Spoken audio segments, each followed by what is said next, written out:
La primera elección post retorno a la democracia enfrentó a tres candidatos: a don Patricio Elwin Azócar, un insigne político de la democracia cristiana, presidente del Senado a la época de 1973, que representaba principalmente a todos aquellos grupos y partidos que se habían unido tras la opción no del plebiscito.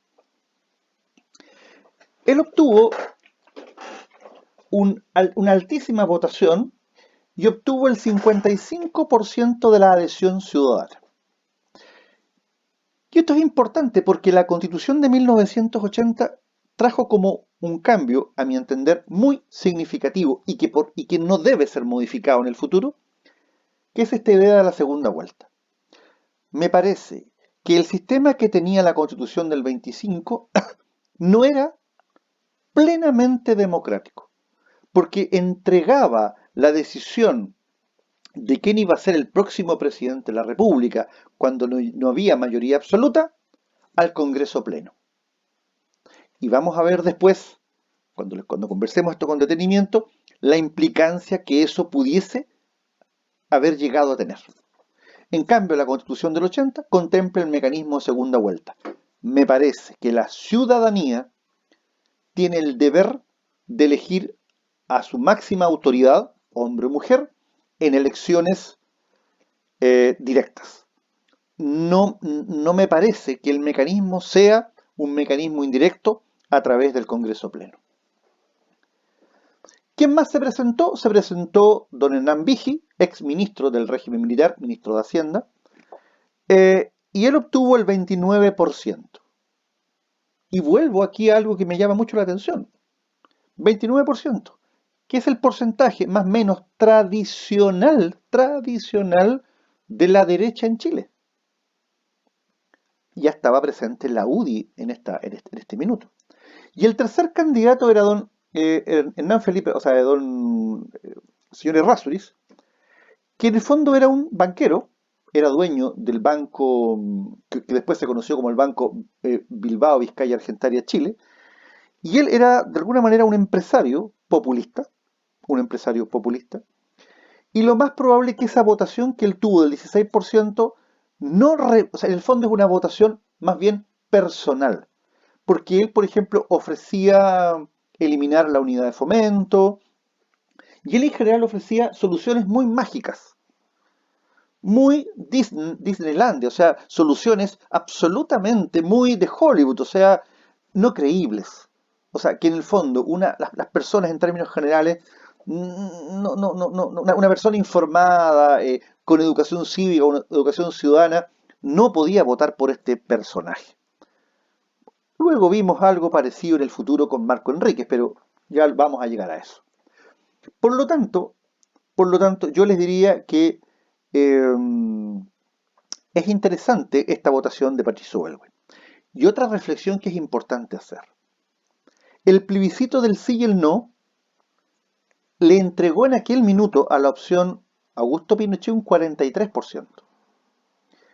Y el candidato, o sea, al año siguiente, el candidato representativo de Augusto Pinochet obtuvo solo un 29%. Eso, insisto, sin perjuicio del que ustedes me pueden decir, quizás el miedo en las elecciones, los temores en las elecciones, reafirma algo que yo vengo sosteniendo: la volubilidad del elector. Y otro concepto que es importante que ustedes lo vayan pensando. En general, en nuestro país y en Latinoamérica se da bastante, la gente no quiere perder el voto. La gente en general tiende, tiende a percibir, a olfatear al triunfador. Y no obstante, quizás no adherir, en la urna, al final, en lo práctico, terminan votando por el candidato que se asoma como ganador. El gobierno de Patricio Elwin, como lo vamos a examinar, duró tan solo 4 años, al cabo de los cuales hubo elección presidencial el año 1993. Aquí se presentaron como los candidatos más significativos don Eduardo Frei Ruiz-Tagle, don José Piñera, hermano del actual presidente de la República, y don Arturo Alessandri Bessa. Bueno, don Eduardo Frei obtiene una mayoría altísima, 58% los votos, altísima. O sea, yo les diría que uno de los que en primera vuelta debe ser quien mayor porcentaje obtuvo en una primera vuelta, altísima votación. Eh, José Piñera, el 7%. Él representa en general, yo les diría, a la derecha económica, a la derecha más dura ideológicamente, porque la derecha tradicional en nuestro país, la derecha del Partido Nacional, de Jorge Alessandri, de Sergio Nofre Jarpa en general, estaba representada por don Arturo Alessandri. A ver, Eduardo fue presidente de la República, ustedes lo saben, luego fue senador de la República por la región de Valdivia, y el año pasado, evidentemente todos sabemos, se vio afectado por una situación familiar a raíz de unos malos manejos que realizó uno de sus hermanos más queridos y que ha significado que gran parte de la fortuna de don Eduardo Frei Ruiz-Tagle sea una fortuna que hoy día él ya no la tenga, principalmente porque le entregó en confianza la administración de sus negocios a su hermano. Y lamentablemente su hermano realizó actividades con ese dinero, digamos, que rayan en el delito. Y de hecho hay un sinnúmero de causas judiciales incoadas relacionadas con ese tema. José Piñera, ustedes saben que además es el cerebro, el artífice del sistema de administradora de fondos de pensiones. Hace 2 o 3, 4 años atrás fue bastante, bueno, retomó alguna, connotación pública por algunas entrevistas que hizo, no muy afortunadas algunas de sus afirmaciones. Y don Arturo Alessandri, yo les diría que es una extraordinaria votación para alguien que no era político. Este señor es un insigne jurista, es un abogado prestigioso, y que me parece que ese 24% es altísima votación para alguien que no estaba en el ruedo político, o sea, alguien que no está acostumbrado a dar golpes y a recibir golpes. O sea, ustedes saben que la vida política en general es sin llorar, o sea, es una vida muy dura. El año 99, año 2000, tiene lugar otra elección presidencial muy reñida, con los candidatos Ricardo Lagos Escobar obtuvo un 49%, don Joaquín Lavín obtuvo un 48%, eh, participó también Eduardo Frei Bolívar y Sara Larraín, y también tenemos la votación de Gladys Marín, actualmente hoy día fallecida. En primera vuelta, porque aquí no hubo mayoría absoluta, ustedes pueden ver un empate absolutamente técnico. Empate técnico que se vino digamos, a dilucidar en la segunda vuelta, cuando Gladys Marín, con la votación del Partido Comunista, favorecieron al candidato don Ricardo Lagos Escobar para la asunción a la presidencia de la República. Y ahí obtuvo un 51% Ricardo Lagos y un 49% Joaquín Lavín. Pero miren, es interesante lo que les voy a hacer mención. Joaquín Lavín en la primera vuelta obtuvo 3.352.199 votos y en la segunda vuelta obtuvo 3.495.569. Y Ricardo Lagos en la primera votación obtuvo 3.383.339 y en la segunda subió a 3.683.158 votos. Es decir, ambos candidatos crecieron.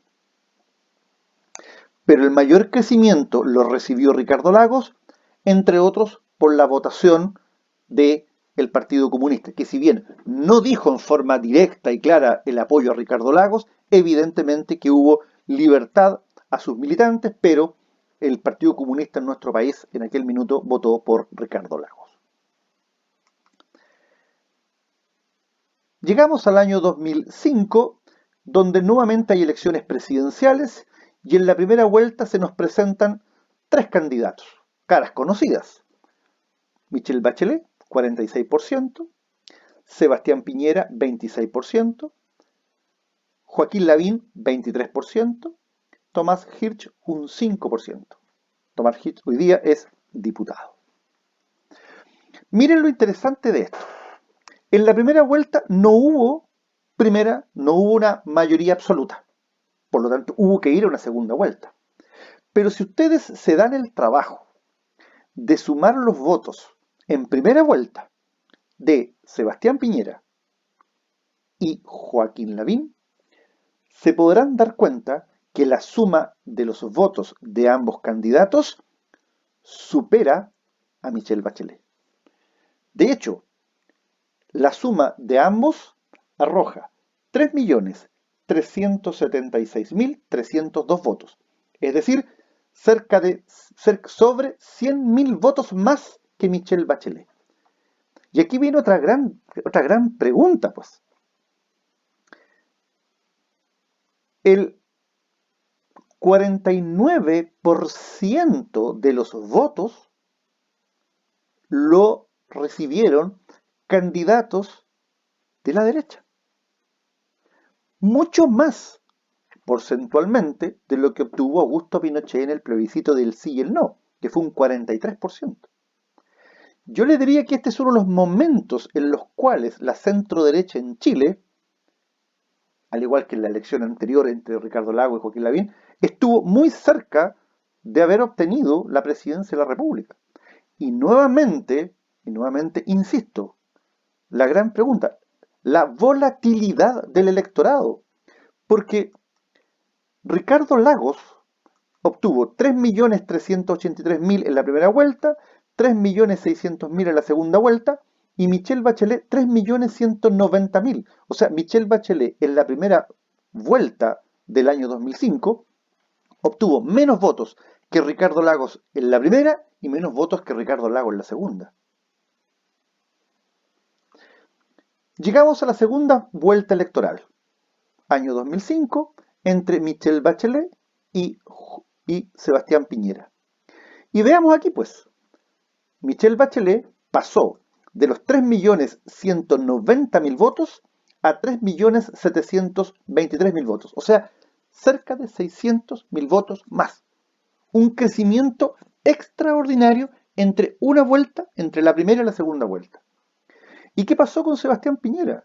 Sebastián Piñera obtuvo menos votos que la suma en la primera vuelta de Joaquín Lavín y él, porque solo obtuvo 3.236.394 votos. Pasamos al año 2009.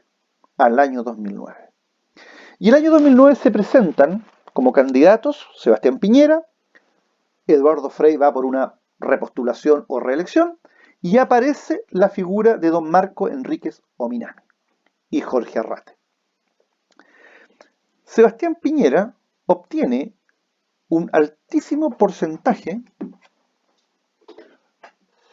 el 44% de los votos lo obtiene en la primera vuelta. Eduardo Frei un 30%, Marco Enríquez Ominami un 20%. Miren ustedes, si sumásemos los votos en primera vuelta de Eduardo Frei, Marco Enríquez y Arrate, era perfectamente posible que en una segunda vuelta Eduardo Frei le ganara a Sebastián Piñera. 2.065.061 más 1.405.124. Es decir, si en la segunda vuelta electoral, el año 2009, todos los votos de Marco Enríquez Ominami hubiesen sido traspasados a Eduardo Frei, este a lo menos llegaba con un padrón electoral de 3.400.000. ¿Y qué pasó en la segunda vuelta? Claro, Frei anduvo cerca, 3.367.790. En cambio, Sebastián Piñera obtuvo 3.591.182. Es decir, ambos volvieron a crecer. Nos vamos acercando a las últimas dos elecciones. La elección del año 2013 y la elección del 2017. En la del 2013, Michelle Bachelet, 47%. Marco Enríquez Ominami baja su participación, ¿cierto? ¿Y qué pasa con la candidata digamos, de la centro derecha? Evelyn Matei, solo un 25%. Nuevamente vuelvo a hacer el análisis.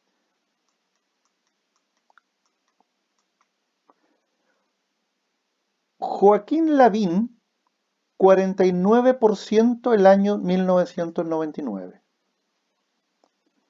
en segunda vuelta. Joaquín Lavín y Sebastián Piñera, un 49% en la primera vuelta del 2005. Sebastián Piñera, un 46% en la segunda vuelta electoral del año 2005. Sebastián Piñera, un 44% el año 2009. Sebastián Piñera, un 52% el año 2010, segunda vuelta. Evelyn Matei, un 25% en la primera vuelta electoral 2013. Es decir, la centro-derecha redujo su votación en un 50%. Volatilidad del electorado. O sea, no hay que creer siempre que el electorado es coherente. Nuestro electorado no necesariamente es coherente. En segunda vuelta, Michelle Bachelet, 62%, Evelyn Matei, 38%. Y cerramos con las elecciones del año 2017. Sebastián Piñera en primera vuelta obtiene un 36.64%, Alejandro Guillé un 22.70%, Carolina Goich un 5.88%, José Antonio Kast un 7.93%, Beatriz Sánchez un 20.27% y Marco Enríquez Ominami un 5.71%. Claramente la figura de Marco Enríquez Ominami, así como tocó techo en algún momento, yo le diría que esta elección marca gran parte de lo que es la situación de Marco Enríquez, principalmente hoy día asociado a aspectos vinculados a procesos de corrupción. Pero hay algo que tenemos que tener claro. En el mundo político no hay cadáveres. No hay cadáveres políticos. O sea, es perfectamente posible que él se vuelva a presentar en alguna otra oportunidad. No hubo mayoría absoluta y nos encontramos con que, bueno, le faltaba hacer presente la votación de don Eduardo Artés, un 0.51%. Alejandro Navarro, un 0.36%. A ver, lo interesante de esta elección, si ustedes ya se pueden dar cuenta, es que estamos hablando de 8 candidatos. 8 candidatos. Entre 36.64% y el más bajo que es el 0.36%. Vamos a la segunda vuelta y en la segunda vuelta Sebastián Piñera obtiene un 54.57% con 3.795.896 votos y don Alejandro Guillermo Álvarez un 45.43% con 3.160.225 votos. Es decir, hemos transitado desde 1932 hasta el año 2017 con diferentes situaciones electorales. Algunos obteniendo mayoría absoluta en primera vuelta, otros debiendo ir al Congreso Pleno bajo el imperio de la Constitución de 1925 y hoy día una segunda vuelta electoral. Pero vayan examinando y si ustedes miran las cifras con tranquilidad, se van a dar cuenta que hay muchísima movilidad en el electorado y por lo tanto no se pueden garantizar resultados a priori. Dejamos hasta acá y continuamos en una próxima oportunidad. Muchas gracias.